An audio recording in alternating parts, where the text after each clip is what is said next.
This video has been brought to you by Break Connect. Go to the website and register. Check out what they have to offer at breakconnect.com. Yo, what's up? This is Shadow Rock and Profowon of the Florida Gangs and Knuckleneck Tribe, and you're watching The Trades, the show about breaking, hip hop, and the business of. How's everyone doing? It's been a minute since I've been on the Profowon channel. Last week, I was actually on the B-Boy Network, and we had our very first episode of B-Boy Network Reacts, where I was reacting to the Red Bull Southeast Regionals, right? And we talked about the finals of the B-Girl battle. Shout out to Pebbles, who won that. And we talked about Lynx, winner of the B-Boy battle. Shout out to Lynx from Break MIA.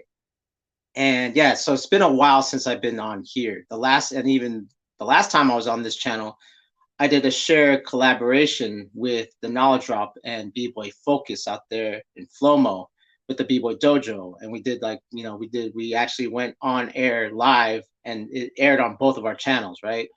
The thing is, obviously, it was 10 a.m. in the morning out here in the West Coast, and it was like 8 p.m. there. So I think he got more of his viewers out there than I did because everyone's still at work or whatnot. But you could check out that video on the B-Boy Dojo channel at the Knowledge Drop, or you could actually, I still have it, right? I still have it right here on the Profowon channel. Now, okay, we have a great show today. I think this is like going to be one for the books again. Every show is about the books, but this is like more close to my heart, like what has influenced me. But before we do that, I got to clean house a little bit. So first thing, 89% of you are watching the content, but yet you are not subscribed, meaning that you helped me get to this modest amount of 1,500 subscribers. But what would really help the channel, because I'm not monetized yet. You know what I'm saying? I'm not monetized yet. I still need at least 2,000 more sit hours to get monetized. So what would help is if you actually subscribe, watch all the content right here on the Profowon channel. I have all the interviews with Mr. Wiggles, Po1, Victor from Red Bull BC1. I got Rocks Right. I got Havoc. I got Moy from Havoc Koro. I got you name it. I have at least 70 videos and 70 interviews. Let alone my other shows like the Hip Hop Dark Web, where we I take the panel, Dr. Derek Cologne, Pluto 7 from TBB, and different guests, and we basically interrogate our guest. And the last time we had track 2. Upcoming in July, I'm going to take a break right here on the Profowon channel. I'm just going to let you guys know right now. The next time I'm on the Profowon channel, the Hip Hop Dark Web, we're going to have Michael Holman, the manager of the New York City Breakers and the owner of the Negrills club that first had hip hop in Manhattan in the late 70s, early 80s. That's going to be on the Hip Hop Dark Web in 1 month. Again, I'm taking a break, on here anyway. So you want to check that out. Again, if you want to check that out, click the link, subscribe, and then press the bell for notifications. Now, that's done. Now I got to give a shout out to ZenWorld. ZenWorld CBD. What's CBD? It comes from the cannabis plant, but doesn't give you the psychoactiveness that THC does. CBD actually gives you the healing properties. So for instance, like CBD helps with anxiety and inflammation. So what you could do is try one of these, the ZenWorld Nano Drops, right? You take this, you put this on your water, your sports drink, your coffee, you drink it, and it helps heal inflammation, especially as you get older, as myself, being 48 next week and still breaking actively. I don't repair as fast as you guys do, so I need an advantage, and I use CBD.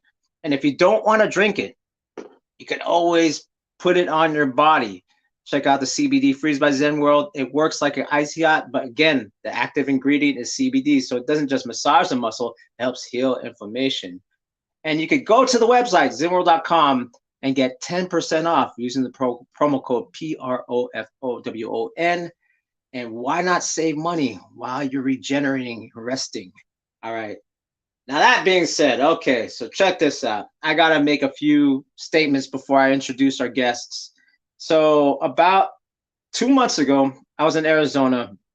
I was doing the Floristas Jam, and I was teaching at Bigo Bonita Studio, and she asked me to do the Levels app. And it's a tutorial. It's an app with a bunch of tutorials, and they have also a knowledge part in it. And I was just like talking about stuff off the head, just like, okay, let's talk about just like the history of Robbie Rob, and let's talk about what is six step. Where does six step come from? It comes from Shorty Rock from CC Crew. So again, it was like she was just throwing all these things. I was like, okay, let's talk about different footwork styles. So I talked about, the traditional Bronx style footwork, from like TBB, Crazy Commandos and these guys. And then I talked about like what they did in Europe, right? I talked about Gabon, I talked about Cream Barouche, I talked about Storm. And then when it came to Canada, I was like, of course, I always have my spiel. Like, of course, there's like Boogie Brats and there's Supernaturals. And I thought I said Bag of Tricks because I always say Bag of Tricks, right?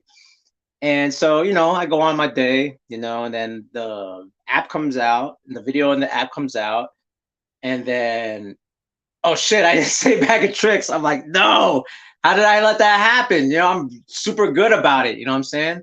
So I just felt like, dang, man, that sucks. Like, that's, the app is around. I was like, what can I do? And I was talking to the guys. I was like, what can I do to like, help mend this? And I go, yo, I need you on the show. Like, like, why not just like talk about like, okay, yeah, there's these crews in Toronto and blah, blah, blah, blah. And, it's coming from my mouth, right? And I'm a fan of it, right? I'm a fan. I'm a researcher, yet what better not to have you guys hear from the horse's mouth. So all the way from Toronto, Canada, representing Bag of Tricks, we got Flex, Benzo, and Gizmo. How y'all doing, man? Good, man. Good. Thanks Yes, for having sir. Thank Gizmo, you for. bye. Yeah, oh, man, this is crazy because, like, actually, I don't know if I've seen Benzo a bunch of times. Like Flex, I talked to you online. Gizmo, I've never met you in person. So to me, this is like a very exciting time because, like, this is like, again, I was telling Focus last week, like, yo, it's different when you talk to people and then you hear these stories, right? And like I said, like I was in Toronto 2004, I was at Dizzy's house, so I was hearing these stories from his perspective. That's one thing, but to actually document it and like have you guys react to videos and hear these stories, and we can actually just put it in the archives to reference. That's something that's special to me. You know what I'm saying? So thank you for being on the show, guys. Yeah, respect, man. For sure. Yeah, thanks for having us. Thanks for having us. Yeah. So the first thing I gotta say is like, how the hell did you guys come up with this style? Like, so okay, wait. Let me rephrase this question. So Flex gave me a video, and let's play that video. Let's react to that video real quick. And it's basically Gizmo in 1991. So here, let me pull that up right now. Giz, That's crazy. Over here, if it's wrong or not, I'm not sure. I'm pretty sure right it's here, 91. we're gonna pull that up. So this is so Flex, Giz, you say this is 1991? Yeah, around there. Could be a little earlier too. Whoa. Yeah, I would say like 90, 91. Yeah. Holy crap. So I was going by the shoes. That's what I was looking at, the feelers. And the right. Yeah. So okay, first of all, I mean, Giz, like, so let's get your perspective. Giz, I mean, it was pretty much dead in the US. What made you want to like breaking was dead in the US, right? Breaking was dead like 2000, no, not in 86 for a lot of people, right? What made you want to continue breaking? Because at this time, obviously hip hop, and we're going to get into the hip hop dance thing, but what made you want to do breaking in 1991 in Toronto? Well, as you can see, that video wasn't really breaking, right? It was more like like hip hop trendy dancing at that time, and we've always done it since the late 80s. And around 90, 91, everyone started looking the same. So my crew at that time, what we wanted to do was just try to be different. So we added breaking to our hip hop trendy dancing, what everyone was doing at that time. So that's when, that's how that style became about. It wasn't we were breaking and we added hip hop moves to it. It was we were hip hop dancing, or party rocket, and then we added breaking to it. And yeah, that's crazy. That's crazy because, I think I saw that clip before, but I didn't realize I didn't look at the date. mhm. And I know what we were doing, like around 90, 91. There's no way we were touching breaking. Like no one was touching. They were, of course, they're doing like what everyone else is doing. The Running Man, right? Typewriter, Right. that stuff. But no one was trying to like, well. I'm And then laughing because we got so much flack for doing that. Like before I even met Giz, just like you said, no one was touching breaking with like a 10-foot pole. Yeah. And that's what was really going down. Like I got dissed for doing that shit. Like people were like, "Yo, this is, you know what I mean? That's whack. That's old. Like this is not era, right?" I mean, this is the thing. Just to, as I'm doing this research and interviewing so many people, like for instance with like Lil Caesar, like he was in the Air Force crew. They were trying to come back probably about the same time, 91, 92, and they were getting kicked out of the club. Mm. I know that Quickstep, he couldn't go, like he was getting kicked out Latin Quarter for trying to, like, everyone else is doing, the Elite Force guys and the Mob Top guys are doing this stuff. Quick come in and try to break, then get that whole shit out of here. You know what I'm saying? So out of the club, the bouncers think that there's a fight happening because there's a circle. They come over and yes. It got even to the point where even just to fast forward a bit, but even when we started getting hired to do that in Toronto and outside of Canada, the same thing was happening. Like we were performing and we still were getting flack from like security guards and shit. Right. Dancing like that. But yeah, back to where you were. Yeah. So all you guys basically started with, so let's go back to about 86, where you guys dancing, 86, 87, right? Like, you guys are about, Flex is a year older than me, Gizmo's same age, 75, and then you're the youngest in the panel. That's crazy. Yeah, I'm the youngest. That's crazy. But everyone's like, he's OG though. But it's like, you're the youngest, dude. So when did you guys, I heard Flex say this backstage, like, just like me, like 83, it was all over America, all over the world. 84 was all around the world. For sure. Breaking was all over the world. It's just like, when I talk to kids that are like, even guys that are 36, like, no way. I'm like, dude, no, it was that big, bro. It was that big back in the 80s, right? Were you guys all breaking, like, as little kids in the 80s? Yeah. My brother was, so I tried to just emulate whatever the hell he was doing, you know what I mean? But I wouldn't call it breaking. I'd call it me just loving those movies that influence, that style of dance and hip hop, right? So, right. How about you, Giz? Were you breaking in the 80s? Be like, yo, maybe Giz and these guys, but not me. Yeah, I was definitely breaking it. In 83, 84, I followed the trend, and I had two older brothers that got me into it. And I was breaking hard back then. Cool. When did it, so what? Yeah, go for it. Yeah, Flex, go ahead. Yeah, so basically I was breaking too back then, and then after breaking, like, because it was really popular and people stopped doing it, I went more into freestyle dancing after, so party dancing. Right. So what year was that? What year for you guys did it die? Like around like people were like, that shit's old. Like, I still did it. At school dances, I would always bust either swipes, windmills, backspin. Not nothing like too heavy, but that's I still had it in my pocket and I still threw it down whenever. It died with the music, bro. It died with the music changed and people started rapping differently and the music was more party. So you had party dances, and that's where the dynamic duos started coming out. You know what I'm saying? Speaking of which, so I'm gonna pull that out. So that's the thing. So, because for a lot of people, it seemed like universally, like I talked to Renegade, he says 86. I talked to Caesar, he says 86. Like a lot of people are saying like 86. For me, it was like a dead at 85. Like I was like a Yeah, little kid, and they were just like, "What are you doing?" Like if you tried to do a turtle, they're like, "That's that old. It's all about the Pac-Man and the Smurf, like and the WAP." Like it was just like I Yeah, was like, "Damn, all exactly, right." right? That was the music, right? And Yeah. the dance that went with the music, right? So Yeah. So speaking of which, speaking of that party dance, that's when I'm gonna pull out. Where is it? Right here.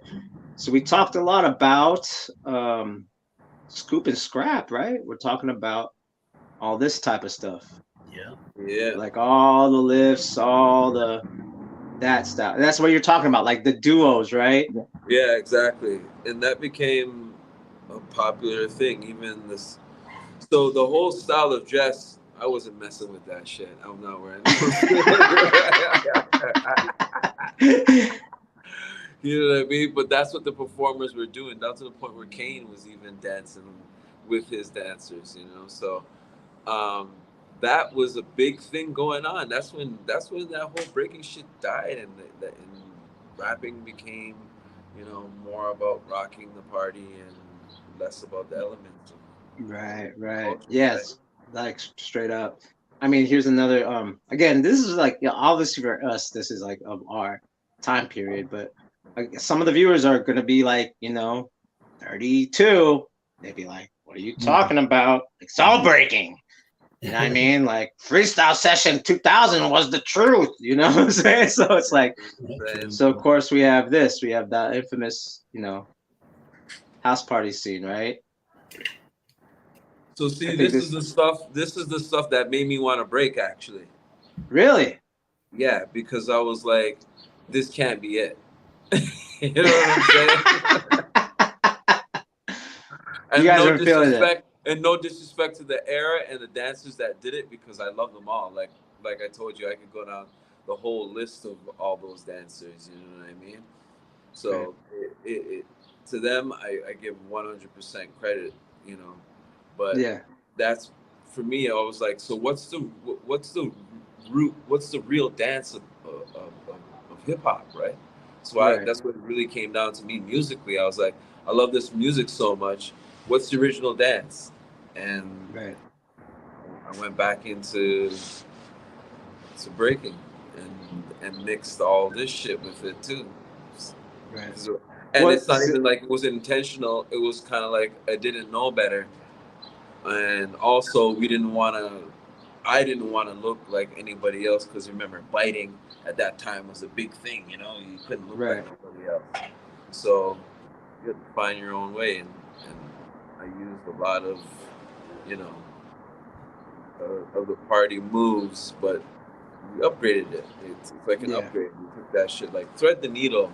A lot of people don't know. That's not for me, and I don't know if any of you guys have seen it, or Profo, if you ever talked to anybody that um, told you about the actual thread in the dance. I've never seen it in breaking. You know what I mean? I've seen Right. that in kung fu movies. You know what I mean? Yeah. Yeah. I was Right? trying to find that actually. I was trying to Jackie find that Chan like. does it. He does Yeah. it in Yeah. kung Yeah. fu Yeah. movies. Yeah. And even Gordon he does that Yeah. too. Gordon Lewis, Master Killer. Gordon, Yeah. exactly, 36, he does it, 36 right? chambers. Yeah. So It was actually the first Chinese chamber. theater, yeah, Chinese theater plays a huge role in hip hop, hence Wu Tang and all the other influences. Yeah. So do some of the moves. I'm not gonna Right. say that where it came from, but I'm Right. saying there's likenesses to that shit, right? For Yeah. Yeah. us, I can say that we took it from there, and Right. that's Yeah. and that wasn't the only thing that we took. A lot of people like to coin us as like the guys that do threads or started threads. We're just more like the guys that just took a lot of the influences of dance and put it into our dance. Like when I watch Giz move, I can see that he knows how to house dance. He's danced to house music before. He has that shuffle. So there's other, you can see the stages and the eras that we've been in when you watch us dance, and that's kind of Yeah. like what Bag of Tricks is in a sense. Right. So you guys went from duos, right? So who are the duos that eventually became Bag of Tricks? Who are the duos? Well, we bumped into these infamous guys right here. Gizmo and TikTok were ripping up Toronto like no word of a lie. That's what it was. And there was no breaking still. This is still like, let's just throw it in to throw people off type I shit. can't say for Gibbs. Gibbs have to tell you what he was going on. Like, we didn't meet yet. Yeah. So the first duo for me, it was my original partner, Tic Tac. So it was me and Tic Tac.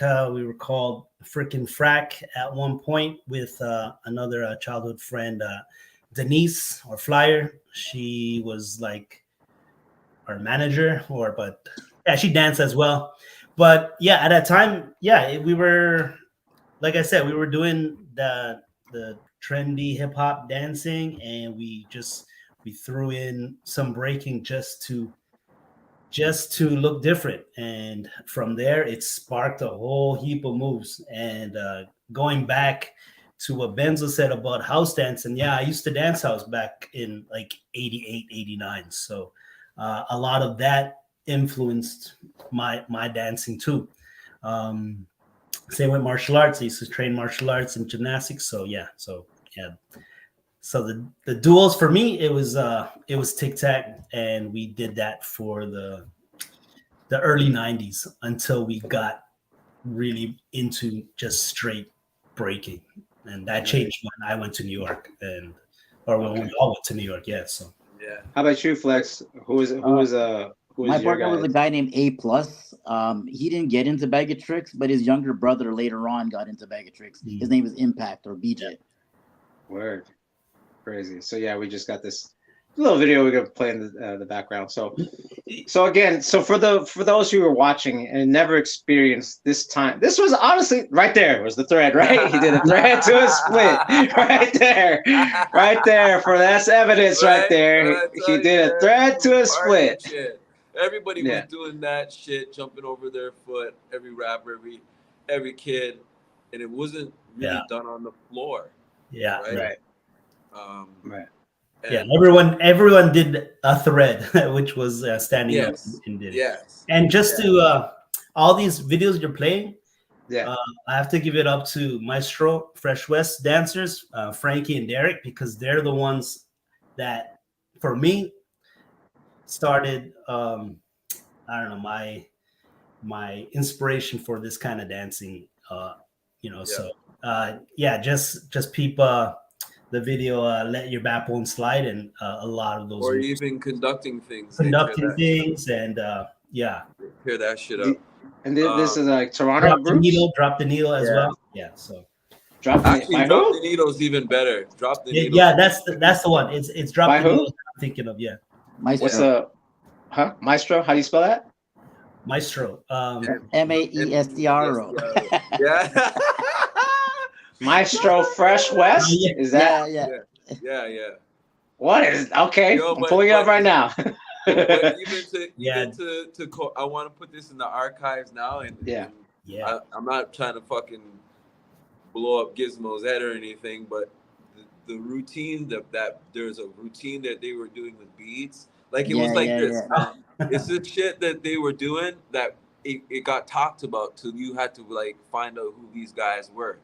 You know what I'm saying? And that's the kind of impact that him and Tic Tac had, like, during that time coming up. And it's crazy because we didn't even know them yet. We weren't even crew yet. Yeah. And it's important people to know at that time, at that timeline, that's what was popping. There were duos. There weren't any crews around. I don't know if there was any crews around, and I didn't know of any crews around. And breaking crews at this time, they were like gone in Canada. Right. That's crazy. But there's Frankie and Derek right there. Oh, okay. Yeah, that's Act 1, Act 2. So rest in peace, Frankie. He passed away, but he was one of the absolute illest, craziest, and he wasn't breaking. That's the thing. But he was doing, the way he was moving was power. You know, you see when people say all that power moves. When I was power dancing, like he danced with power, like just energy and precision and speed and on beat. It's just crazy. He was he was definitely one of the greatest. Dope. Hell yeah. That's dope. I want to listen to that song later. Again, Not playing because copyright, but we'll listen to it later on. But so okay, so now if we're going by the timeline, right? We did about 86, 87, 88, 89. There's that footage of Gizmo 90, 91, and it's still like the hip hop freestyle with breaking moves. What sparks you guys to be like, all right, let's just commit to breaking now? For me, it was the music and just knowing I'm doing what the real dance for hip hop is. Like, if I'm really that into it, I should know the real dance, right? So it's just like if you're into funk, you should know the original dance is locking first, right? And, and then pop it and boogaloo. You should. That's what I'm saying. If you're that into it, if you're not that into it, then who gives a shit, right? But for me, it was like, I need to know what this is really about. And Giz was a big help, definitely. Like you said, he was breaking already, right? And I was around it, but my brother and the rest of the crew are definitely huge influence. But Giz definitely, when we all met, he definitely bumped us up into the next level of like knowing breaking, like moves, and then he's the first guy I seen fucking do like breaking with threads, like other than what we were trying to do, right? Like so for you Giz, what was the thing to make? Okay, we're going to go straight up to breaking now. You know what I mean? As a lot of the breaking moves when we battled got the best response from everybody, so we wanted to get more into that. And then I just went back and started researching old videos. I watch Beat Street. I never watched Beat Street when I was younger. So I was 14, 15 at the time watching it for the first time, and I'm like, wow. So these are some moves that I can do, and I used to do. So let's dive into it.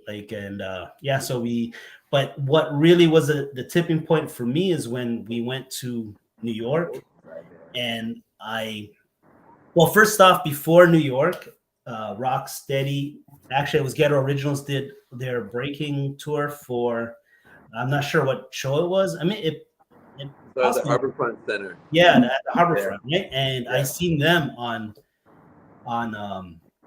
Rap City. Much Music, at Rap City, and I was like, wow, there's still people actually breaking. So we went to New York for the first time, me and Ivan, one of our DJ friends, and we bumped into Mr. Wiggles, and he invited us to his one of the rehearsals for Get Originals, and and then from there there it is right there. I'm quick. I had it ready. I had it ready. Like, when he's gonna talk about it? All right, cool. So that's what I was like, wow, people are actually, there's still breakers out there, like actually doing straight up breaking. And when we visited New York, and they invited us to the Zulu Nation anniversary, and that's what did it for me. I met dancers from Europe and Japan. I've never seen any type of breaking like that. And then that's when I just fully committed, and I'm like, yo, let's do this. Yeah, it seems like you guys have a very similar story to like Flowmaster.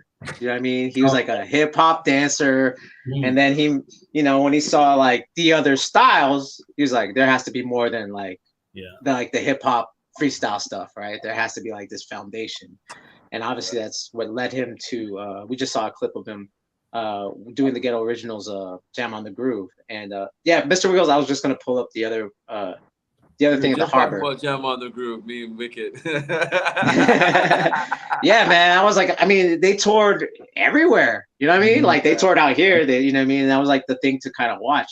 So at that point, do you guys create Bag of Tricks when that after that Harbor performance? Was that's when it became Bag of Tricks, or like? You want that epic story? Yeah, let's hear it. That's why you're here.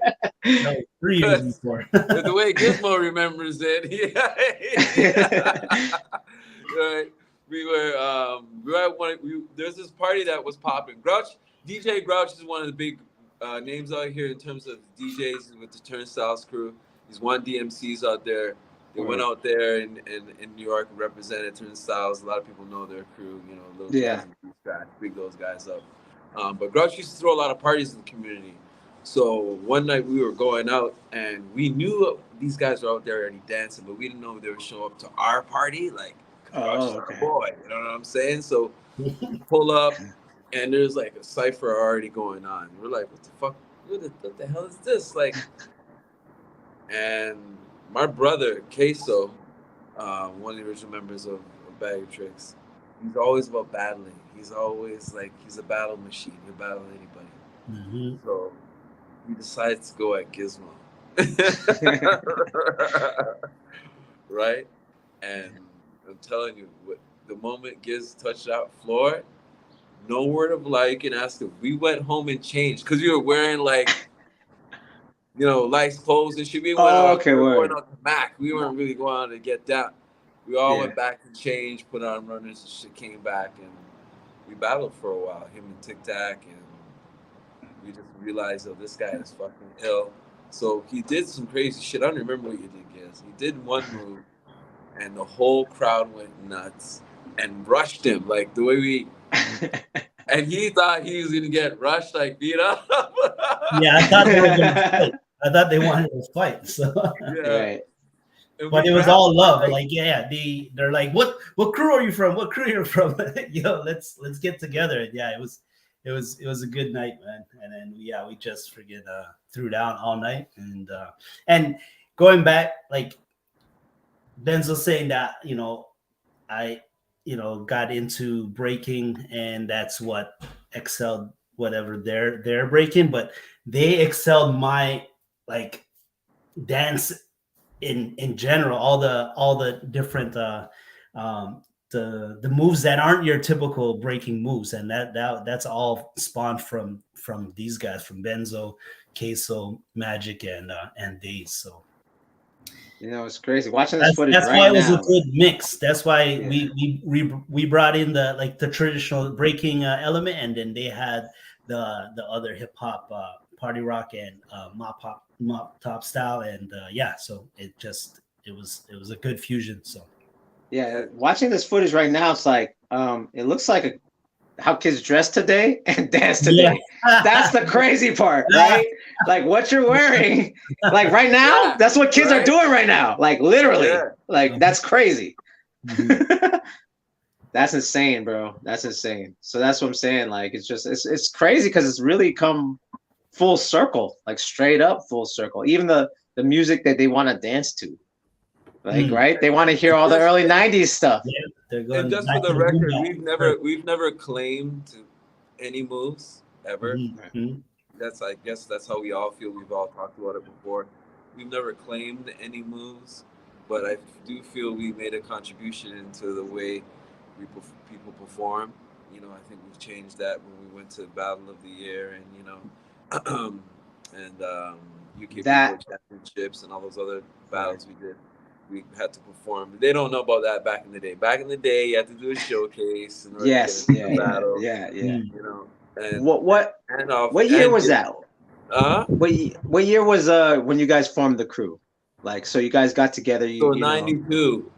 92. Okay. Just I just want to make that clear for everyone. This is 1992, ladies and gentlemen. Not 95, not 96. No.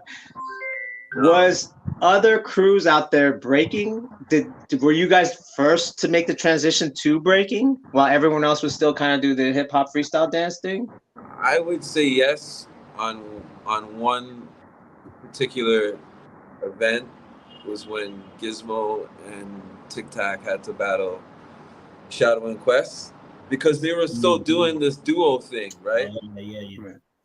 And we were already Bag of Tricks at that point, and we couldn't have the entire Bag of Tricks go on stage. So we sent two of our best, you know, to battle them. And that was 93 Monster Jam. And after that is when it really spawned like what was really going on in terms of dancing in hip hop again, which was, you know, breaking coming back. Right. And then That's crazy. Yeah, that's what that right there, because we didn't have anybody to battle at that point. We were just right. Yeah. We were just going out and having, you know, going out to Grouch's jams and breaking. Because that's crazy. The anchor that we had, the good thing that we had is we had DJs and places to go in order to dance, right? So that's what our initiative and our goal was, to go out and fucking try to get down somewhere. It wasn't about going out and battling anybody yet. Not yet. Yeah.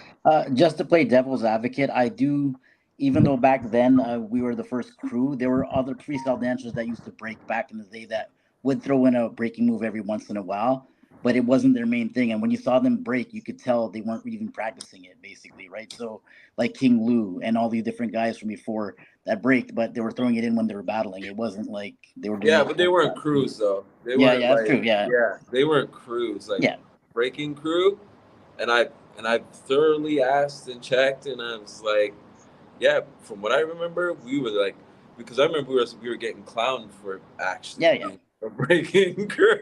I'm just trying to say that we weren't the only people breaking. That's the only thing I was saying. Like, I mean, right. Yeah. No, we weren't the only. Well, so here's the thing: when you talk about what was going on as well, is, you know, 93, 94, that mop top style became super popular, right? Yeah.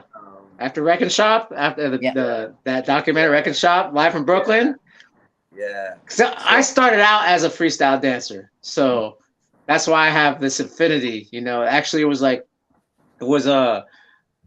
when I saw Flowmaster and Kenny, I was like, oh, because being the West Coast, you know, like Wick is like 3 years younger than me, so I was one of those power move kids, whatever, breaking. You know what I mean? Like, you know, like, because it was known, like, out here, it was like breaking was, you had the shaved head with the long bangs, and then you would do flare 90, and that's about it. You take off your shoes and do flare 90. That was it. And I was like not interested in it. You know what I'm saying? I just didn't speak to me. But, you know, when I saw Ken, it was really Flow. When I saw Flow, because, you know, he could dance, like it looked like dancing, and he was doing with footwork, I was like, I'll give this breaking thing a try. You know what I mean? Legs Almighty. Yeah, Legs Almighty, exactly. Legs Almighty. Right? Yeah, Legs Almighty. Shout out to Flowmaster. Yeah. So, okay, I'm gonna pull up this clip. You tell me, what year was this? Because now we're going through you guys' timeline, right? So we talked about Rocksteady and Get Originals on, you know, Rap City, but here's you guys in Rap City. So what year is this? It's 95. Yeah. Oh, this is 95. This is Zubar battle. That's to promote the Zubar, right? Yeah. So this was a promotion for a battle that was gonna happen, that Legs was gonna be the hosted or MC, MC and judge. And all the crews were supposed to come out and battle. Right. This is the first time we bumped into the crews like Raccoons. I got to give those guys mad props. Yeah. And then Montreal was represented with Flow Rock, you know. Yeah, that's crazy. And you can see that kind of that, like earlier, you could see that kind of the hip hop influence in the what you're talking about, the way you would do routines, right? It's like these connector routines that would thread around each other and stuff like that. That's dope. Well, remember, a lot of this is like self-taught, right? Right. So it's gonna cross all kinds of lines, but we tried to keep what we knew as b-boying and b-girling is pure as to what we thought in our own minds. Right. You know what I mean? Yeah. Did you guys realize you guys were changing things up? Because I mean, you know, there was like I said, there's like in New York they had the Step Fiends, right? Like they were kind of mixing everything up, right? Were you guys aware that you guys were changing up, or you're just guys we're just doing what we're doing? We just didn't want to do what everybody else is doing. That's it. That's all.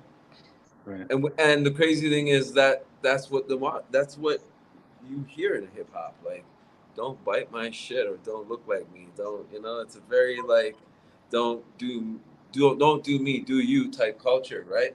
Right. And for me, I'm just speaking on my behalf. I always felt like our crew was like that in certain individuals. You could just tell by the way we dance. We don't all dance the same. Right. Right. Yeah. So okay, so this is going on, right? You guys are kind of like one of the first crew, if not one of the first crews in Toronto, to embrace breaking. Then all of a sudden you started seeing other crews. What was the first crew you saw that became okay? They're committed to breaking. Paranormal. Yeah, paranormal. Yeah. And they're from like what was this? Were they a direct influence from you guys? Like, do you guys battle them a lot? Like, I think they were more New York influenced in the sense that they wanted to be like New York a lot. Like they the way they did stuff and everything. Okay. I'm from the East End, right? So I'm from the East End, so I knew a lot of the guys from that area too. Right. Like B-Boy style. So Bag of Tricks is broken up into like 2 squads, if you kind of think of it. Okay. You have the West End Mandem and you have the East End Mandem in the city, right? So, you know, we've always like had, you know, different perspectives on how the timeline goes. Not perspectives, but they'll tell you a better story about it because he's from that area, you know what I mean? Like Flex was paranormal to me. I just only knew because that was Cosmic, right? Yeah.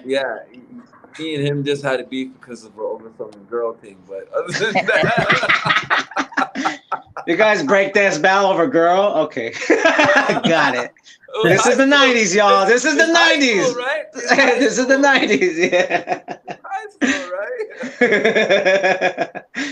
You don't hear that at all. No. Period in the scene. That does not exist now. Like, it definitely did back then, right? Like we're talking, but that's funny though. Okay, so now, I mean, what I'm trying to get at is the Raccoons battle. Like, let's talk about that. Let's talk about that battle. I'm gonna try to pull up some of the clips of it. Let's talk about how that got set up. Was it a setup battle? Because this is not competition. This is like probably like more of a showcase. Hey, like a promoter's getting you two crews together. You guys got battled out, or what was the deal with that? No, Legs was orchestrated. It was a tournament. It's a tournament. Yeah. Okay. Yeah. You lose, you go home. That's. Shoot. Yeah. There was the first, actually, if you think about it. You know, right. It's for you guys, because that was 95. Because that's why I'm trying to, like, even so, as I'm doing this timeline, right? I'm doing this timeline of, well, I mean, but the thing is, it's like you're not US. You guys are like, you know, you're North America, but you're not necessarily US. Because the first recorded one in the US in the early 90s, and no one knows about this one, is Urban Street Style 2. And it's by Alex Kino, who was the manager of Qbert, who was part of West Coast Rocksteady DJs. Yeah. And it was in the finals, was this guy Elmer from Rock Force. This is 94. 93. Holy crap. Maybe 93 around May 93. Strictly, it was tournament style. Right, so Elmer got to the finals, and then he beat the guy in the finals. Then all of a sudden they bring out Easy Rock, and he has to battle Easy Rock as a special exhibition, like right then in the spot. Oh my god! And that was 93. And I remember because Easy Rock did a flare head spin, and no one saw that before. And then there was this showcase that happened that was super big in 93. That was July 93, and Elmer did flare head spin flare. Again, this is like what breaking was. It was like a lot of power move based type stuff. Yeah. Just to go back to, because like remember how we were saying there was a battle, like we were battling at Monster Jam, which was organized by Ron Nelson. And Ron Nelson, we used to have a thing, was a total hip hop night, battle of the DJ, battle of the dancers, battle of the MCs. And that's the one that Gizmo and Tic Tac were at. And you have to battle different people to get to a final. But unfortunately, the next jam never happened. Right. Oh, it was supposed to like kind of like continue. Yeah. I mean, but the next national one, it was not even really national. It was like more West Coast, was Radiotron. And that was the thing that kind of like, that's a tape that got spread, right? All across the world was the Radiotron. That was like 94, 95. Anyway, of tapes. yeah. Okay, that's where we're going. okay. That's where I'm trying to go. Go ahead, Flex. Go ahead, Flex. So Lex he's the one who organized stuff, but he also recorded our competition. And then he put that in one of his Rocksteady tapes. I don't know the exact one. Okay. This footage was floating around because when we went to New York, people were coming up saying, "Yo, I know your move from this," and I'm like, "How did they know?" But they knew it through the Legs tape. And this is the Raccoons battle. Yeah. Okay. Yeah. So I have my own. Yeah. Go ahead. Yes. that was the first, I think, I guess, national b-boy battle, but it was really just Ontario and Quebec. So it was Bag of Tricks, Raccoons from Hamilton, Flow Rock from Montreal, and Intricate from, which was Paranormal. And they got some guys from Ottawa too, some old school dudes from Ottawa to join them. So that was, this is the battle here. And this angle is actually Crazy Legs videotaping. Okay. So this is his video that he circulated after this battle. And then that's where we got exposure to the rest of the world, I guess. Yeah. People knew this battle or knew our moves. And that's when I think the paradigm shift came, and when these new style of dancing came about, and I think. And that's where I'm kind of leading to, right? Because I am a West Coast guy. I actually saw the Raccoons battle from the above angle. That's this is around. It's ours. Yeah. I seen that in around 96, 97. How'd you get that? Wow. That's the thing. I think I might as well come out with it. Okay. I was at Paulsky's house and he had this tape. Paulsky, all right. Okay. From Mighty Four from Rock Force. And he got it wasn't the edited version, it was just all rock. Wow. The whole thing. I see that. the camera. So that's crazy. If Rock Force had it, I mean, who else had it? Mm-hmm. Yeah. And there was something called bboy.org ran by Fresh. And people were talking on those chat boards. Mm-hmm. Dude, Cujo said he saw this whole video too. Yeah. Crazy Cujo said he saw this whole video too. Yeah, even Sean Supreme Iron Monkey, when I first met him, he's like, I seen this footage from way back. So I thought it was only from Legs' video, but I guess actually I was like surprised. I never saw the bootleg that Legs had. I only saw so when Flex posted on Instagram, I was like, oh shit, I've never seen this angle. You know what I'm saying? I only know the top angle, you know what I'm saying? And I'm not gonna say too much, just if those who do their homework and watch the West Coast, especially Northern California, is all I'm gonna say. Not so much Southern California, more Northern, because I think the more Southern California style at the time was more of the radio. What guys watch Cross's old footage. You can see what everyone's into, but when you go to Northern California, you kind of see your guys' influence, right? You could kind of see even though, again, and this is like I said, that's why I have to always give a shout out to like Step Fiends and New York. It was mixing up this hip hop style elements. Step Fiends, all these guys were kind of like but you guys had a certain it was your guys' style, you know what I'm saying? Like it was very specific, right?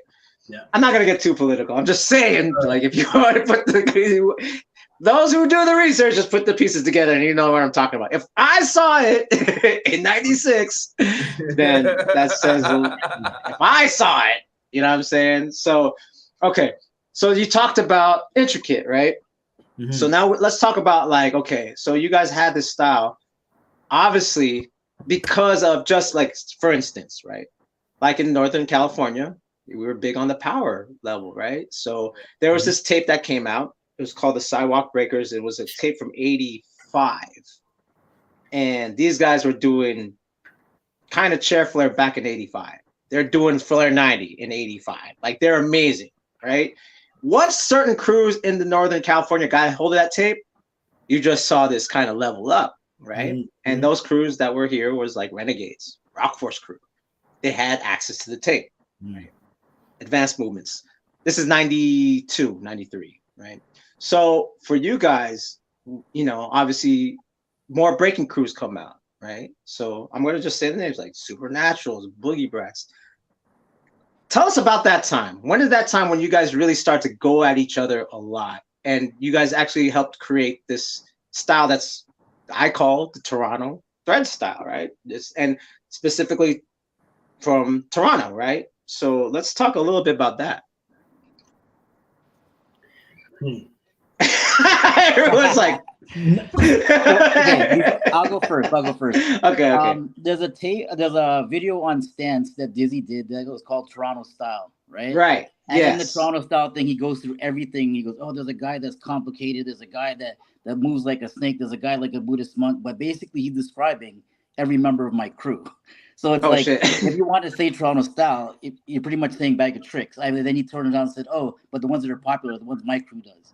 But it's like still based on what we did. But that's just me, in my opinion. Like, I'm sorry if I'm offending anyone, but that's what I think it is. It's like we were a Bag of Tricks. We did our own different styles, and things got popular. I'm not saying we innovated or anything, but that's what we just did, and people liked it and stuff. So if anyone wants to carry on, they can carry on with that. Yeah. Fine. Go ahead, guys. Go ahead, guys. It's right here. I don't. Yeah. Go ahead, Benji. I don't really think that.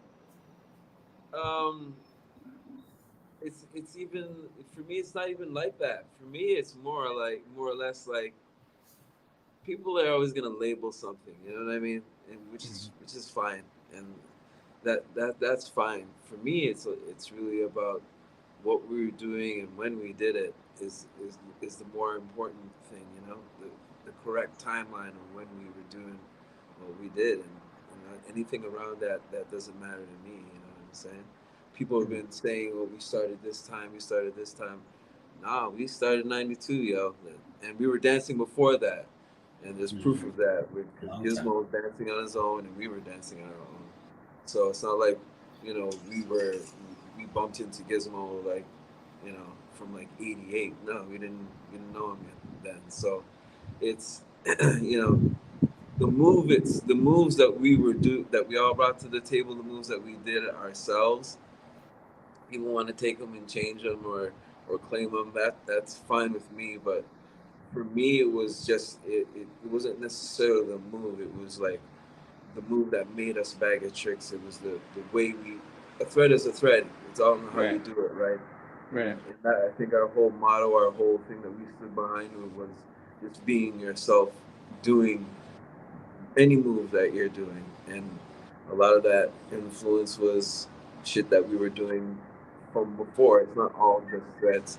People like to coin us on just like, oh, these guys came up with this thread style, but that's what happens when something gets, passed around and broken telephone and other shit. So whatever. Yeah. So, I always say that because I just look at different times, same time you guys are doing it, and I just look at what they're doing. It's like they're not doing, you know what I mean? Like, you know what I'm saying? Like that's just the truth. Like if I go to the same time period, and you mentioned Boogie Brats, and you got crews that elevate that shit and turn it into what it is today. Like Migas is one of the greatest, and if you ask him who are some of his influencers, Gizmo is on that list, right? So it's like people get confused because they don't want to go to the root and really talk about it, and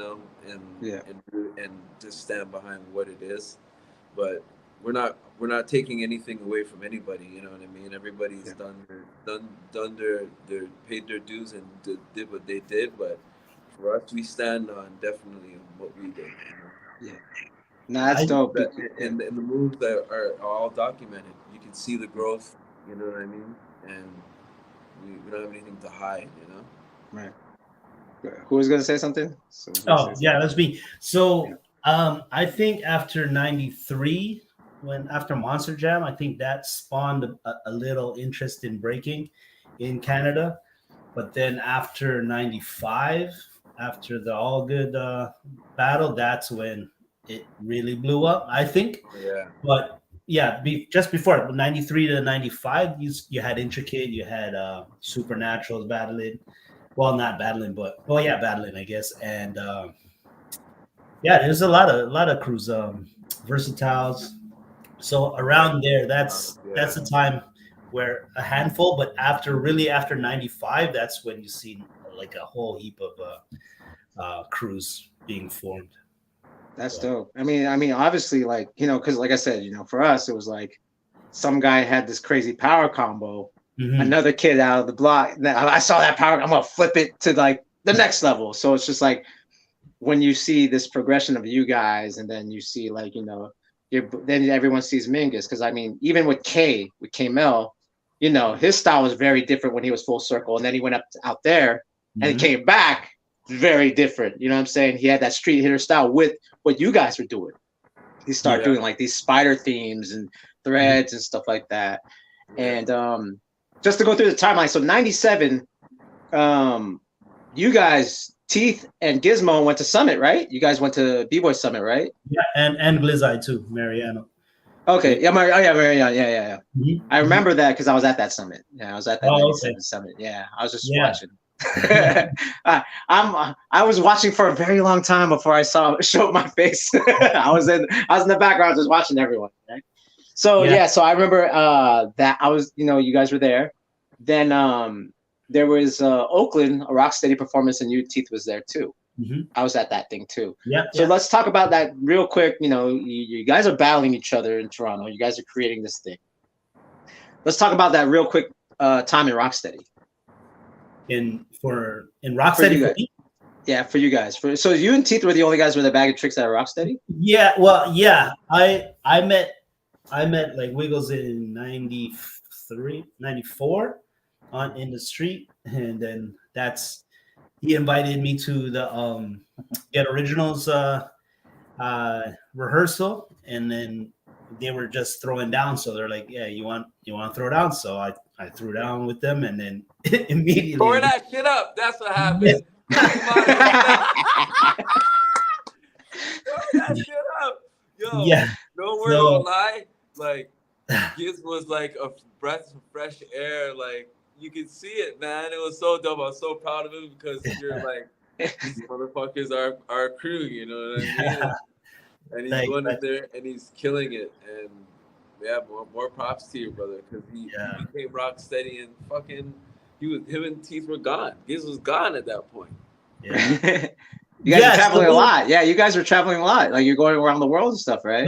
Yeah. So they asked me to be in Rocksteady. It was actually Kenny and Wiggles that wanted me in Rocksteady, and Legs wasn't sure because you gotta battle, I guess, to get into Rocksteady. But they immediately, they wanted me in, and they explained that okay, you can maybe start a chapter in Toronto or in Canada. And actually, I wanted Benzo. I approached Benzo to be part of Rocksteady, as with me, and he turned it down. He's like, no, man.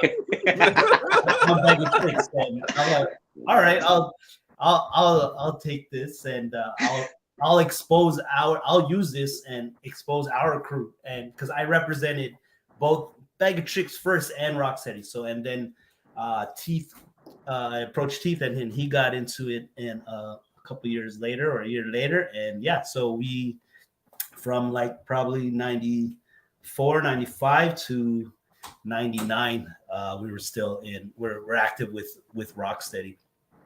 I died down around 98, 99. I was in school studying chemical engineering, so I didn't go travel too much. But from 97, 98, I was in Rocksteady pretty hard. And then that's when Kenny started 7 Gems. Yeah. And he approached me and he told me about this concept, and I was like, yo, I'm down. So I was one of the original members. 7 Gems, crazy. So, that's crazy. Yeah. Just for reference, if anybody doesn't know who Teeth is, this is Teeth right here. He was pretty crazy too. Yeah, that's my partner in crime. Like we traveled a lot, and he's really inspires me a lot, man. I mean, again, as I watch this, man, it's like what kids are doing now. You know what I'm saying? Me and this guy would go to a party and just tear into like, who cares who's there? Because we did routines together too, right? So me and him would pick me up in his Nissan Sentra. Hope he sees this. You can send them the link. Lowered and whipped out. Yeah. Real quick, before we keep going forward, I want to just go to the chat real quick. Pluto 7. This guy's a researcher, man. Pluto says fire. Stoneski says bag of tricks from my experience were the first to display threading in a b-boy context on a televised network. Ooh, you meant first. Mixtape in Minnesota says true. That's one of the reasons breaking was happening at the raves. I don't know what he's talking about, but I think it was probably the DJs. Pluto 7 says they clown breaking, so later for them. He's talking about going to the club, right? Just getting like, what are you doing that old stuff, right? Stoneski says thread the needle was the power move of the time. Seems like it. Pluto 7 says Maestro was dope. I gotta hear that song. I mean, I would play it, man. Mixtape Dance Minnesota says Jam on the Groove. Yeah, that was the play. That was Tony Ghetto original production. Stoneski says this video that changed everything in my opinion. He's probably talking about the Raccoon battle, right? He's talking about probably the legs point of view. Bodhi's Monk Forever. Buddhist Monk Forever. Okay, B from SoCal says, hey, don't hate on SoCal. Hey, I was just saying. I'm just saying, bro. Pluto says Cyclone and the gang. Token says, ooh, this is a treat. Thank you, Profo. You're welcome, sir. You're welcome, sir. I mean, this is the first time we really, like, you know, got more than one perspective. It's really dope. B says, there's a good portion of SoCal heads rocking the bag of tricks though. Ooh, that's he's from the 90s too. So he's saying it. He's saying it. And then Tomo says Canadian legends. All right. So, okay. All right. So we talked about the Rocksteady time. Like I said, I was there. I remember. Okay, so this was like a thing, right? Since you're talking timelines, like Giz, what year did Waseda come down? Waseda Waseda with Chow. Yeah, we met them in 95. Was it 95? At 95. Rocksteady, and then that's when Chow came in 96 and stayed in Toronto. That's right. And was it 95? No, I think it was 96 actually. Because so he's seen the footage from Zulu Anniversary when we were there. Yeah. Enzo and we went both years. We went 93 and 94 Zulu Anniversary. So I guess it's around 95, 96. This is Chow from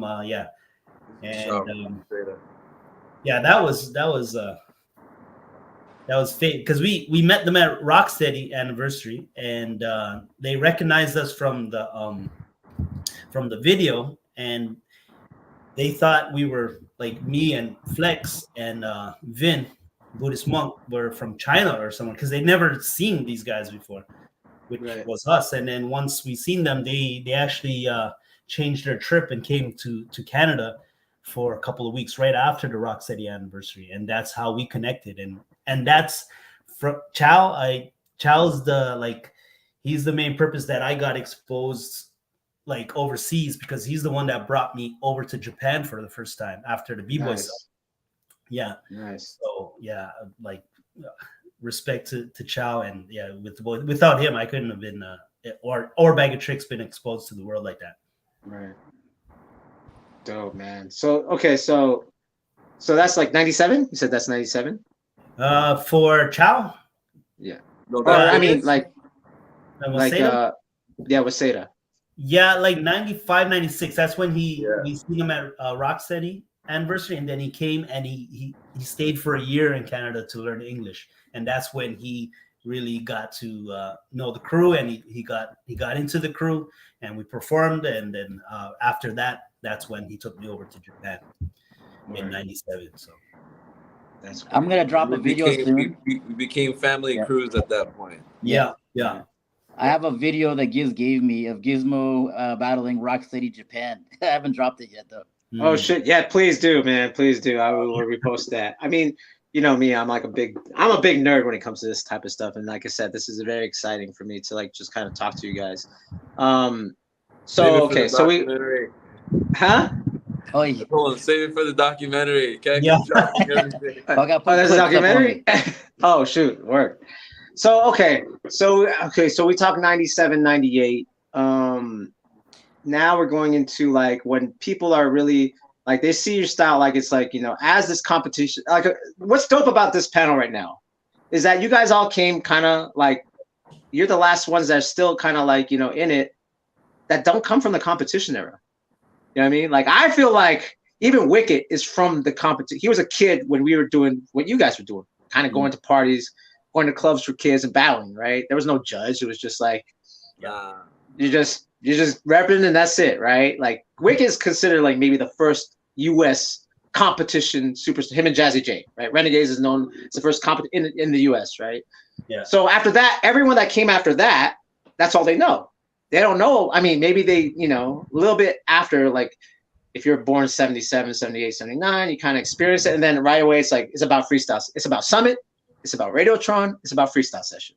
And that becomes the standard. That's all. No one knows about you're going to battle at the high school gym. Like they might, but not like that's the agenda. Like, like I'm practicing for that. You know what I mean? Like everyone's practicing for a competition right now. No one's practicing to go to the high school dance. And then I might see someone I might battle. You guys are kind of like the last of that. Before I move on to the timeline, how do you guys feel about that? Like you guys are part of like, you guys are part of the WDSF? Yes? Are you guys are part of the Canadian, right? So how do you guys feel about that right now? Well, I'm the only one that's not, but I'm still supporting on the sidelines. Word. Okay. Yeah, Benzo doing the Red Bull thing. Okay, word. Oh, okay, word. Yeah. Well, I mean, it's still like, come on, man. Like it's still like, you know, we're talking this like national level, right? Like people from this. Oh, it's fantastic, man. It's man. This is worldwide exposure for our culture. You know what I mean? And you know, there's some pros and cons. I don't want to get into it really because I don't want to, you know, say anything. I don't want to say anything. No, I don't want to say anything of a negative about anybody winning a medal or. Yeah. They're winning medals and Olympic medal. They're winning. They're making competitions. It's great. I think that's amazing. But I just think, you know, we should have a balance and we should keep the culture alive by, you know, I'm trying to do by example by, you know, going to jams and people out and showing them to just get down and you know, vibes and stuff like that. So you know that's the best we can do. You know, other than that, I think anybody that wins or competes for during the Olympics or even training for it right now, I think that's amazing, man. How about you, Flex? How about you? How do you feel about everything? I mean, you're the oldest in the panel, so you were there for sure for those times. Sure. You know what I'm saying? I started a company called UBL or UBL back then. It was the Universal Breaking League with my business partner Jeff Reyes, and it was supposed to be a breaking league so that every month or I think would have a jam and would have people competing. But back then when I did that, people weren't ready for it. Right now, leagues are popping up everywhere. Right? We did 100. We did this in 2012, so no one was ready at that time. So we changed the name to UBL and we started doing events. But Jeff now has gone to Breaking Canada, which is basically doing all the WDS things, right? So I'm not doing that with them. I'm still UBL, but but I think 50-50, just like Benzo said, there has to be a balance. Right. How about you guys? The competition scene. I don't know. I like it. I like it, but it just doesn't feel the same as how we used to just go to jams and just like find people in the cipher and battle then. So to me it's not as hype. It's not as fun for it to be if I was just like not a spectator, but like a participant just to be at the jam. I want to cipher. I want to, you know, listen to good music in that. But I find that party scene is gone. And you know, once you like if you're a competitor and then you don't make it to next round you're gone. You're not there to have fun. Like, you know, by the finals, there's hardly anyone there because everyone lost, right? So but it being in the Olympics, I find that it needs to be there, like for us to grow as a dance as well, like, and like they said, we need to have a balance between, you know, the actual jams and competitions. And actually, I was in Chile about a month and some ago, and for the Pan Am right, qualifiers. the Pan Am game. That was pretty hype because it was like a really it wasn't a big stadium. It was in like a conference room at a hotel, and it was like a jam. So that felt more like how I think competition should go, should be run instead of big stadiums. But you know, you got to accommodate, you know, right. The audience and the event, right? So, but no, I think we're going in the right direction when it comes to having worldwide sport events. So right, that's crazy.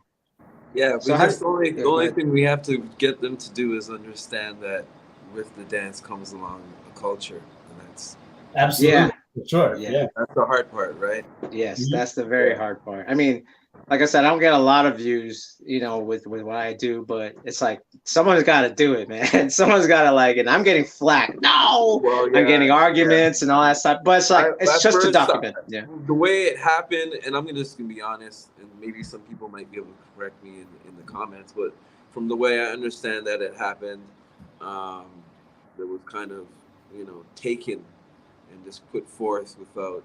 But then it's like, who do you check to be like, who's the governing body for breaking? Right. To put it in the, you know, into the NOI, you know what I mean? Right. You know, who do we speak to? So there's no one to talk to, and you know, the ballroom committees and those dance organizations, and they all were able to step forth and make it happen, but us as a culture and dance, or just hip hop culture in general, that's just the norm. It's the repeated cycle that's happened from the OGs that told us how it went down, how breaking got used, to, you know, how hip hop got used, to how it just keeps getting used over and over again. The only difference I see now is that there's more of us in place to make some decisions.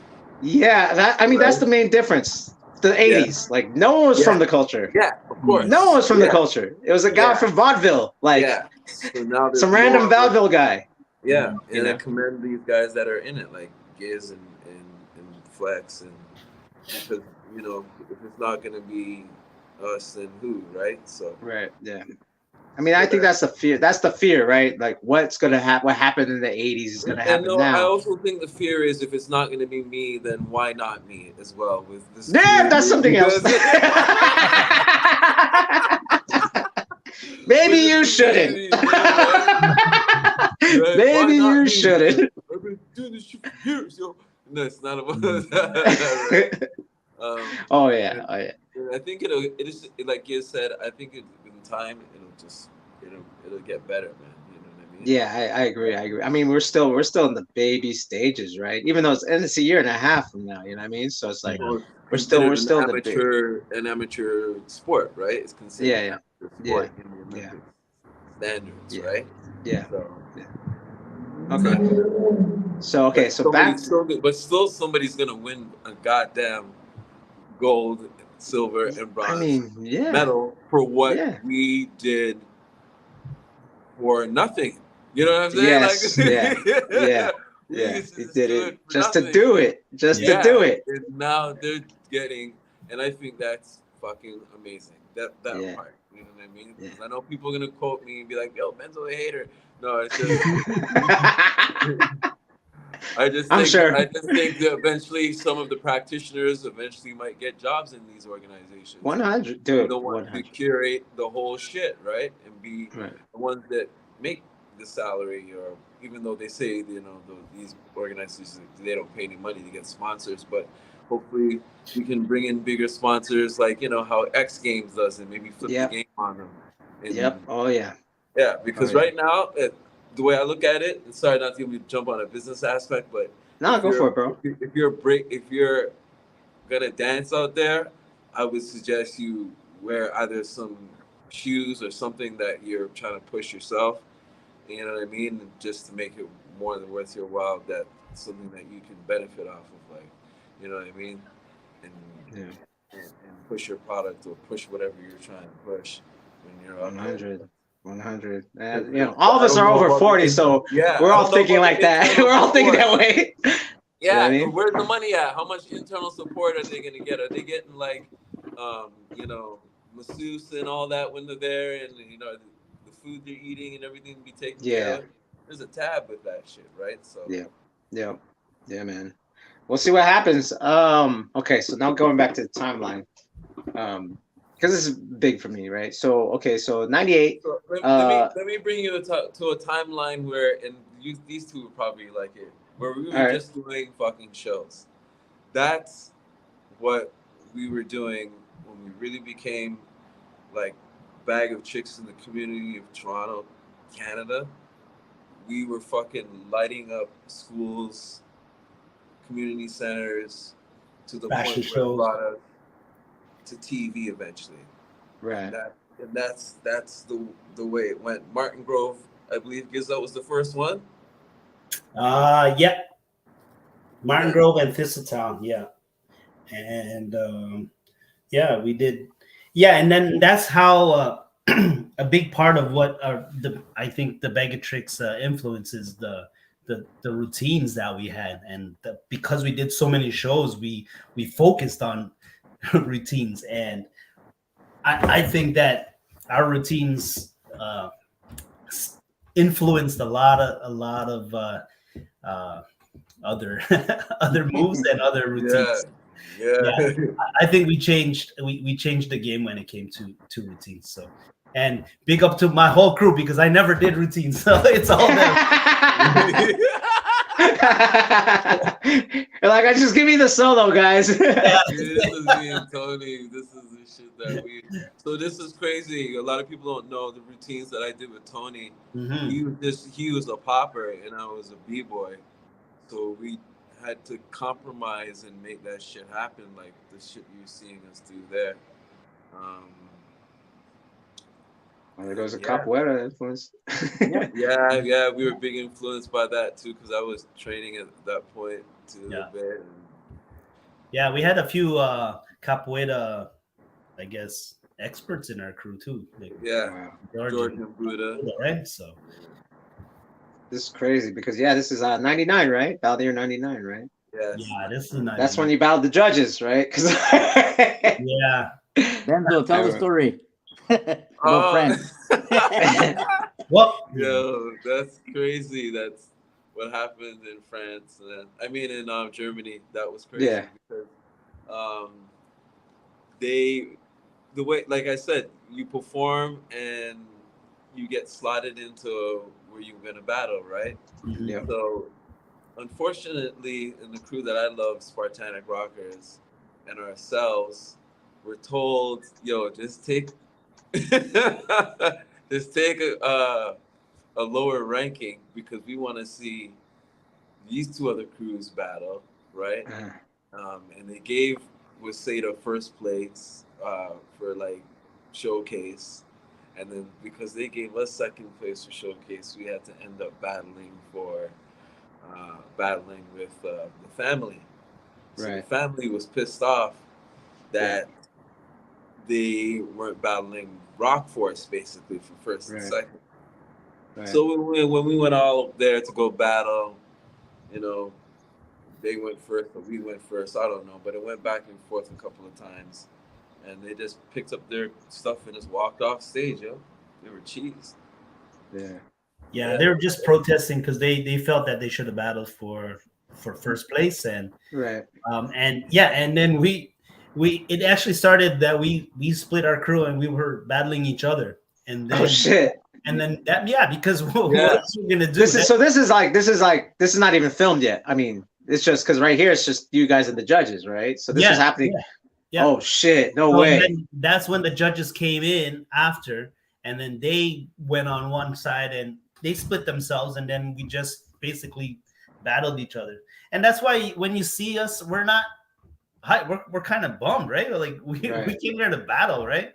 Exactly. Not like a showcase battle. The thing is, the year before there was a big battle between Rock Force and the family, and I think they wanted to see like another year of that, right? But then, yeah.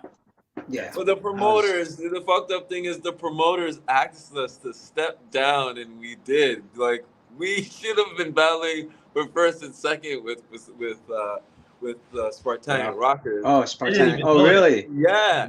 Oh, wow. But they shout out to Thomas Hagenberger. Shout out to Thomas. Talked us out of it, yo. Whoa. To be honest, and I know me, I don't give a fuck. You guys know me already. There's a lot of stuff that we endured as a crew that some people did some mean shit to us because we were Canadian and shit. Like, just because you're Canadian. Yeah, I got a story about Korea. So we. You guys battled that one too. Yeah. So we were in Korea. That's right, against Kenny and Crumbs and Circle Fire. All right, I gotta pull that one up too. I forgot about that one. Yeah, we got there, and then we found out it was a tournament, and we had to go through the whole tournament. But for some reason, America battled America, so it was Circle of Fire versus the Dream Team, the United Skills of America, and they got a bypass to the finals. And then it's like, so we had to run the gauntlet, and then at the end battle an all-star team. So it was kind of messed up. So, was that the finals? Was that the finals when you guys battled? Yeah. Okay, word. Yeah. I think if I dig close enough, I actually have the piece of paper that shows USA versus USA and a line that goes to the finals, and it has every other crew labeled as tournament stuff. I have I mean, you don't do this show without finding some things behind the scenes about this event. I'm gonna be honest with you. It was an honor. Yeah, for sure. I battled Kenny. Right. It was an honor to battle Kenny. It was an honor to battle Zulu. Crumbs and Low. Crumbs. It was just like fun because that's like a little homie. That's a homie to me. You know what I mean? Me and Flo, we're good friends. It wasn't like being up there. It didn't feel like a battle. No. Right. Oh wow, dope. Because you already, you know what I'm saying? Yeah. We still went at it, but it didn't feel. It wasn't as intense. Korea was just very like. We knew it was gonna be a fucking show. First of all, who's gonna be? I heard there was intense things after the event. Yeah. Promoter. And it was like a film. Yeah. That's right. This was like the first. This shit had way more cameras than BC One, yo. This shit was set up like films and everything. Yeah. So 99, you guys really you guys are traveling a lot then in 99 as a crew together. Yeah. That's we did dope. 2K that year too. So yeah. That's right. You got that too. Shoot. Forgot about that. Yeah.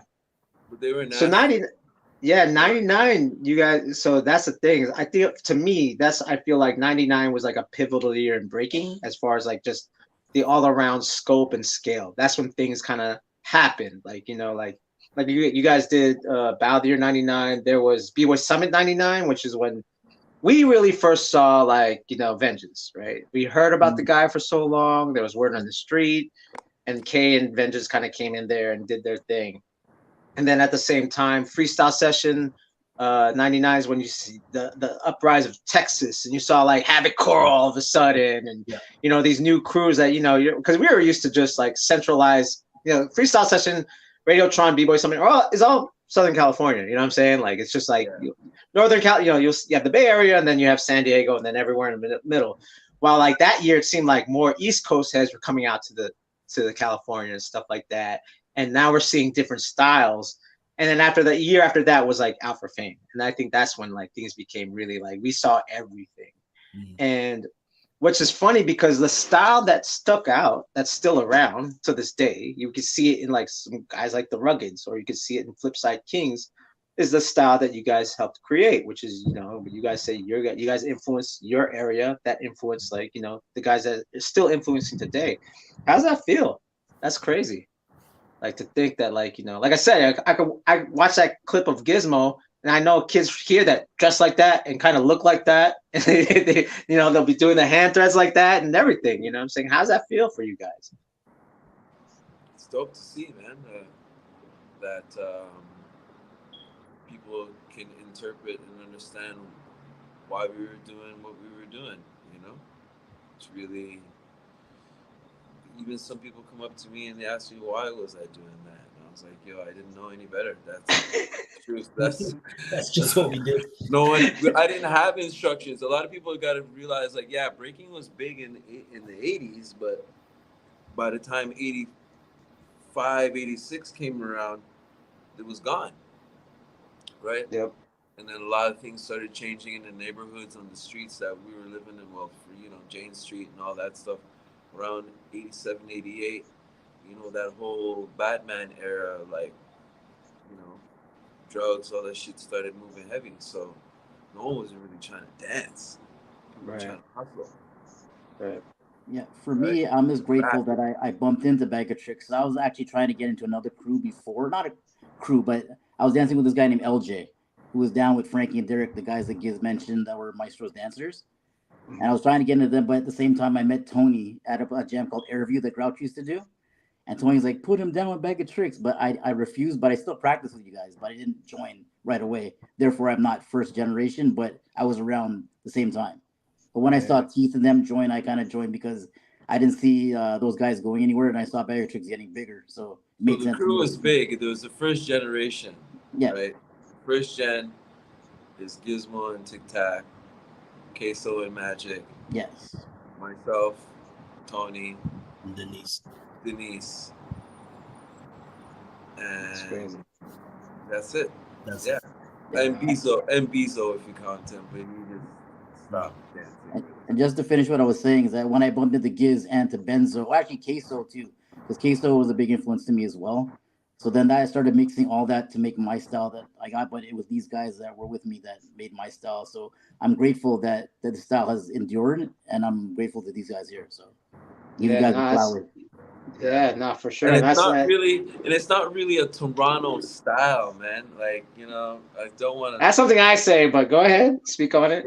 It really what it is. We just took what we were influenced by, which was, you know, New York culture, right? Hip hop, and we got took certain levels of it and put it together the way we put it together, right? I would never want to label it anything because the way Giz did it is the way Giz did it, and it's a silhouette. You could just put a silhouette there, and you know that it's him. And that's the kind of the Bag of Tricks standard. If you were to do the same thing to me or Flex, you wouldn't need to see our actual image. You just drop that silhouette and to watch us move, and you know that's that's Bag of Tricks, right? So whether it's a thread or a windmill or a flare, or, you know, we're gonna put some type of touch on it to make it different, and that's what we did. Damn. Oh yeah. Yeah, that's dope. The way that I feel that you know, the crews now are touching upon what we did.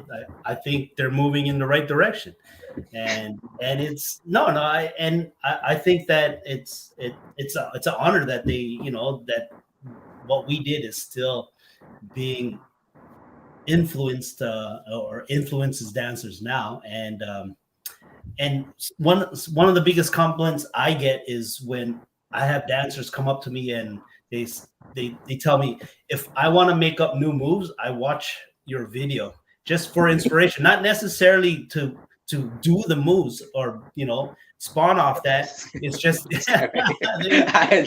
that's me. Yeah, and that goes for the whole Bag of Tricks, I think. So I think that it's really cool, and I like seeing the old our style of dancing, right? So hey, more power to them, man. So it's great.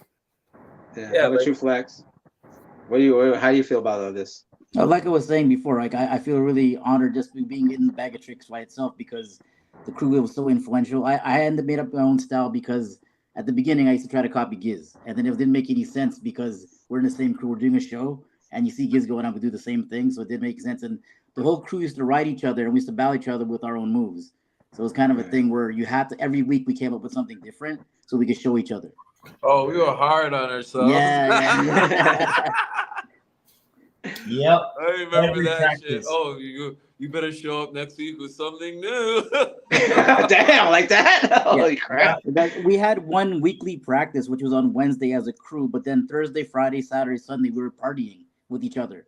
So it was the one practice in that one. You see our clips, the one like That's basement. what he That's means where we by practice. partying is going to a jam and getting down for like hours. Hours, yeah. Hours. Yeah, there's segments where I really started to, 'cause remember I'm the youngest, so I would always, me and Giz, I don't know what it was, but me and Giz sometimes would be off in a corner and just fucking one-on-one battle Just for battle. like ever till I can't breathe anymore. Like Yeah. crazy funny. shit. Yeah. Damn, that's crazy. That's And dope because though. we knew a lot of DJs, so we'd actually go there with the DJ, help them set up, and we'd be the Right. last ones to leave with them too. Mm-hmm. This is Right. Korea. That's me. Oh, it's Korea. Yeah. Yeah, that's the intro for Korea. This is dope. Now, what you're saying is like a very air lost care. art. Just joking. Yeah, man. What you're saying is a very lost art. Like what b-boys talk about, I'm gonna carry crates and set up the DJ booth, Exactly. and I'm gonna go For free. break. You know what I'm saying? Like that's like doesn't exist, bro. Like, but I hear what you're saying. Like that fact that what was the DJs you mentioned again? That was like table turn. Was it who was it again? Turnstiles. No, Turnstiles. I remember them. You know, being a hip hop head, right? Yeah. Like you heard of like these guys are winning DMC, ITF, stuff like that. They're going to these things. Kids are like, "What's an ITF?" Like, but if you're a hip hop head, like you kind of like knew everyone, right? Like you knew everyone when that did graffiti well, that's or the difference DJ'd or between MC. now of being Yeah. in terms of what this dance is really about, right? Yeah. It's become it's the same thing what happened to actual MCing. Like now look at it, right? They're not rapping about anything else other than money and everything else. You know what I'm saying? Right. That's actually getting more promoted than anything else. But musically, the music isn't made for the B-boys and B-girls, but the B-boys and B-girls don't even listen to what the MCs are. Yeah. Now. Right now anyways. Yeah. Right? Yeah. So there you go. You that's the problem right there. So that's the same thing that's happening to breaking. Right. It's the same thing that's happening. It's getting pulled away from where it's really supposed to be, and that's fine. It doesn't always have to be in that one spot, but it just can't be, dealt with the way it is being dealt with. I mean, that's why there's this show. I think a lot of the kids when they watch this, especially when I'm gonna make my little reel, they were like, "Whoa, these guys are doing this back then." I'm like, "Yeah, like you're not that original." It was just really funny because they think they made shit up. I'm like, "You're actually not that original. You guys are just remanifesting the things that has been done before." You know what I'm saying? So it's just like, but we're just archiving these things because to say that it's been done. You know what I mean? Let's go to the chat real quick before we wrap it up. Let's go to Tomo. He asked about, did Bag of Tricks go to those jams? I'm not sure which jams you're talking about. If you're talking about Radiotron, no, but freestyle session, yeah, you guys been to freestyle session, right? No. Summit for sure. Yeah. Summit for sure. I know you guys were at Summit for sure. Cross one, you need to fly us out to sessions. Oh, there you go. Or if he does a Canada qualifier, he should holler at y'all. Right. Actually, I held one with UBL, so. Okay, there you go.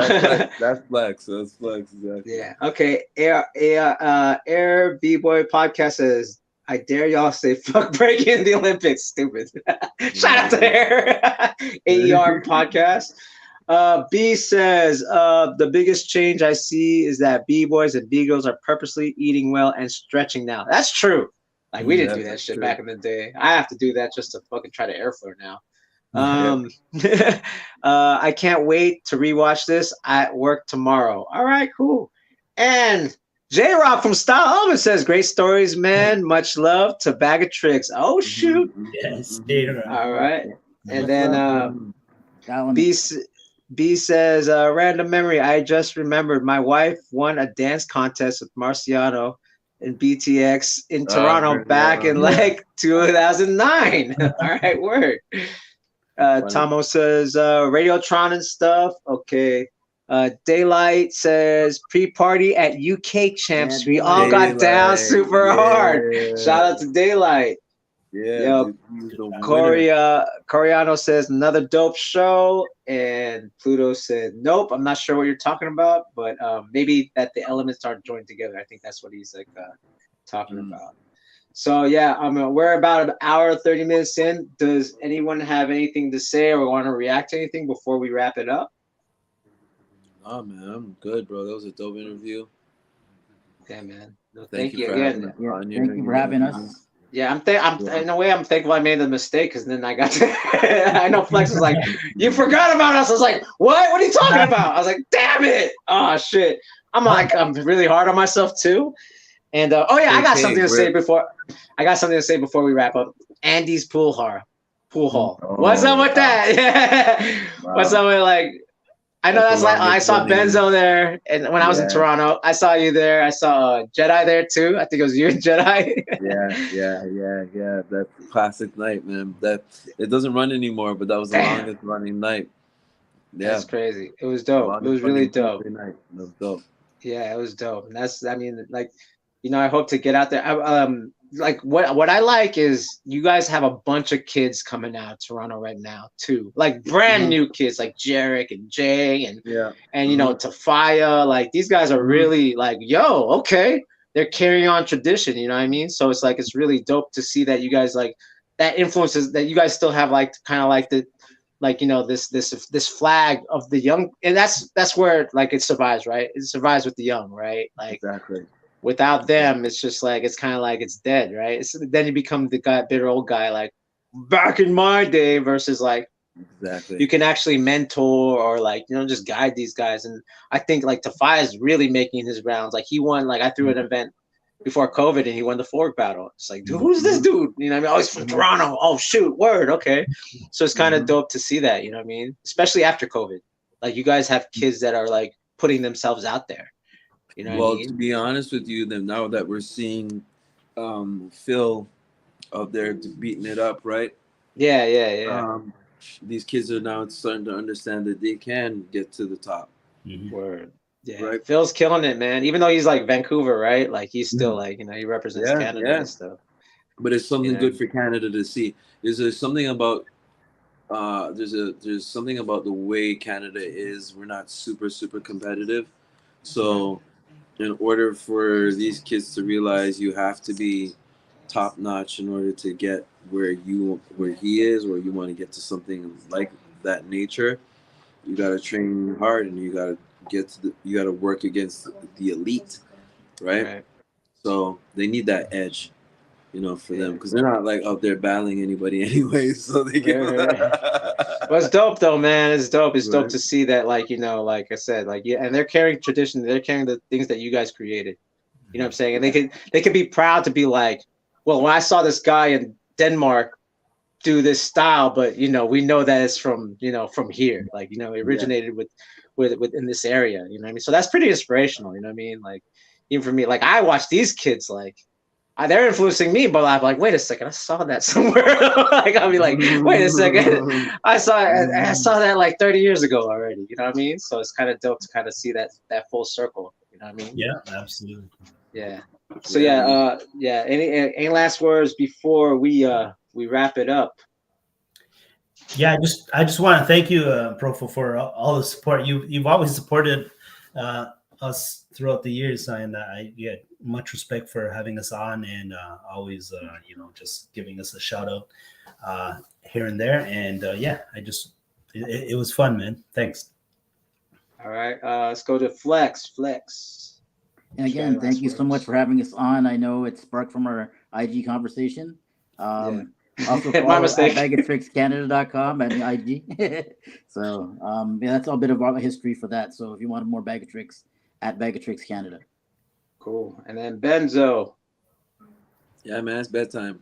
Oh yeah, that's that old man talking, man. It's already like almost 10. I hear it though. I'm right there with you, bro. I'm like, yo, I'm going to sleep early.